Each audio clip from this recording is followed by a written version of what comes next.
Sementara itu, Saudara Duta Besar Belanda untuk Indonesia, Margaretsen, mengapresiasi pemain berdarah keturunan Indonesia yang bermain untuk timnas dan menjalani karir di Eredivisie Belanda.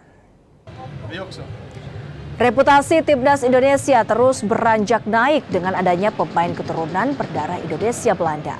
Beberapa pemain juga berkarir di negeri kincir angin, khususnya berseragam tim Liga Eredivisie Belanda.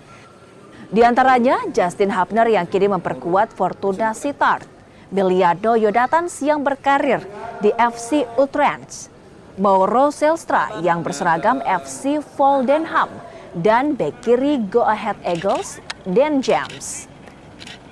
Pada kunjungannya ke harian Kompas, Duta Besar Belanda untuk Indonesia, Margaretsen, mengapresiasi kiprah pemain keturunan Indonesia yang saat ini berkarir di Eredivisie Belanda.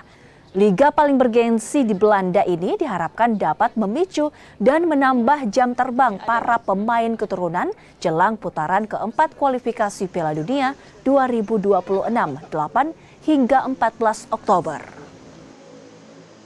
Of course, Eredivisie in the Netherlands, we're really glad that Kompas is showing these matches. And the players with the naturalized players who play in Team NAS, they are really proud to play for Indonesia, and we're happy that they continue also to play in the Eredivisie, because we need strong players in the Eredivisie to play the weekly matches, and then hopefully in October, when Indonesia plays two really important matches, I hope the Eredivisie players can make the difference and help Indonesia to qualify for the World Cup next year.